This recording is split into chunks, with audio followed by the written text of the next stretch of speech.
Assalamualaikum warahmatullahi wabarakatuh. Apa khabar murid-murid? Semuanya semoga sihat sejahtera, dilindungi oleh Allah SWT. Alhamdulillah, pada hari ini Ustaz akan mengajarkan satu topik daripada bahagian ibadah yang bertajuk mandi. Mandi dari segi hukum fiqh dapat dibahagikan kepada 3 jenis mandi. Yang pertama disebut sebagai mandi yang di segi hukumnya harus. Yang keduanya daripada sudut hukumnya sunat, dan yang ketiganya daripada sudut hukumnya ialah wajib. Ya. Ustaz ulang kembali, terdapat 3 dari segi hukum mandi, iaitu pertamanya harus, yang keduanya sunat, yang ketiganya wajib. Mandi daripada sudut hukum harus ialah mandi sehari-hari. Seperti mana anda mandi bersiap untuk pergi ke sekolah, seperti mana ibu dan bapa anda nak pergi kerja, dia mandi awal pagi ataupun balik daripada sekolah, anda mandi, itu mandi seharian yang kita letak hukumnya daripada sudut harus. Bagaimana pula mandi daripada segi hukumnya sunat? Mandi sunat ialah pada waktu-waktu yang dikhususkan. Contohnya, bilakah berlakunya mandi sunat? Iaitu ketika mandi sunat hari Jumaat, ya, mandi sunat hari raya, mandi sunat gerhana, ya, mandi sunat sebelum kita nak tawaf, itu ada hukum-hukum mandi dan pergi segi hukumnya ialah sunat. Apakah maksud mandi? Mandi ialah kita mengalirkan air ke atas badan, ya. Mengalirkan air ke atas badan dengan niat yang tertentu. Dan apakah definisi mandi wajib? Mandi wajib ialah mandi yang dilakukan apabila terdapat sebab yang mewajibkan mandi. Okey. Jadi mandi wajib ini kalau tak buat maknanya berdosa. Tidak boleh kita melaksanakan perkara-perkara yang dikehendaki dalam agama seperti mana solat, berpuasa. Kita kena mandi wajib bagi pastikan amalan-amalan ibadah kita diterima oleh Allah Subhanahu Wa Taala. Apakah sebab-sebab yang mewajibkan mandi? Kita lihat satu persatu. Sebab-sebab yang mewajibkan mandi ini Ustaz bagikan kepada 2. Yang pertamanya sebab-sebab yang melibatkan orang perempuan saja. Yang keduanya sebab-sebab yang melibatkan lelaki dan juga perempuan. Baik, kita lihat sebab yang pertama dahulu, yang hanya melibatkan orang perempuan. Orang lelaki tak terlibat. Yang menyebabkan wajibnya mandi bagi orang perempuan, yang pertamanya kerana keluarnya haid. Yang keduanya kerana wiladah. Yang ketiganya kerana nifas. 3 sebab bagi perempuan sahaja. Yang ini tidak ada pada orang lelaki, iaitu kerana haid, kerana wiladah, kerana nifas. Dan sebab-sebab yang mewajibkan mandi yang melibatkan lelaki dan juga perempuan, ya, ada 3 sebab. Yang pertamanya, keluarnya mani. Ya, keluar mani sama ada melalui persetubuhan ataupun tidak melalui persetubuhan. Yang keduanya, jima'.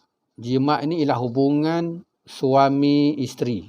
Hubungan suami isteri sama ada keluar mani ataupun tidak keluar mani, maka hukumnya wajib mandi. Dan yang ketiganya, yang mewajibkan mandi ialah mati, ya, meninggal dunia. Selain daripada mati, syahid.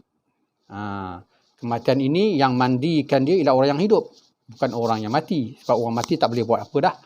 Jadi wajib dimandikan jenazah yang meninggal dunia selain daripada mati syahid.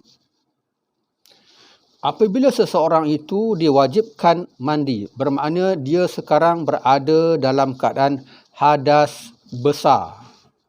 Hadas terdapat 2, hadas kecil, hadas besar.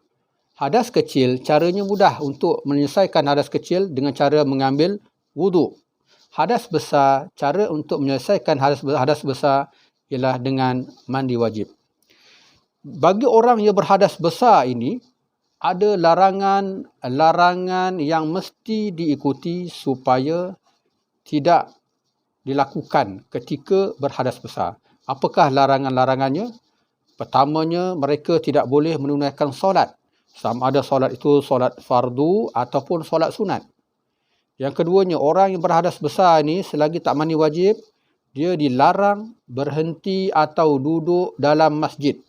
Tak boleh masuk dalam masjid. Ya. Yang ketiganya, mereka orang berhadas besar tak boleh tawaf. Tawaf, keliling Kaabah sebanyak 7 kali itu tawaf.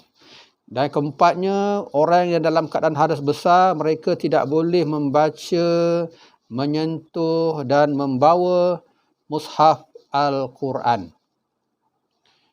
Jelas ya?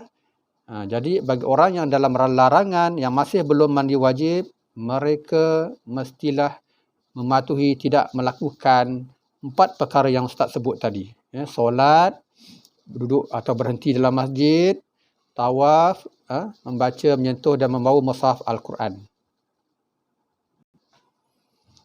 Okey, bagaimana orang nak mandi wajib? Mandi wajib ni dia ada rukun dia. Rukun dia ada 2. Yang pertamanya mesti berniat. Yang keduanya meratakan air ke seluruh anggota badan. Ke seluruh kulit, rambut dan celah-celah pelipatan badan. Ingat ya, rukun mandi wajib ada 2. Yang pertamanya niat. Bagaimana niat? Saja aku mandi wajib kerana Allah Ta'ala. Yang keduanya, air tadi, air mutlak.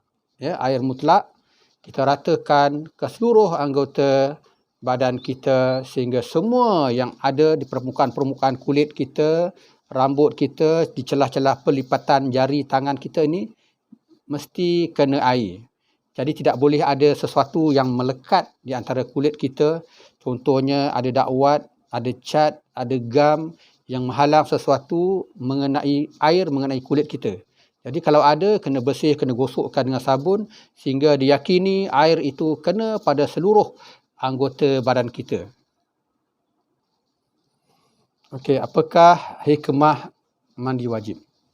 Kenapa Allah SWT meminta kita mandi wajib? Yang pertamanya, Allah SWT memberikan ganjaran pahala bagi orang yang mandi wajib.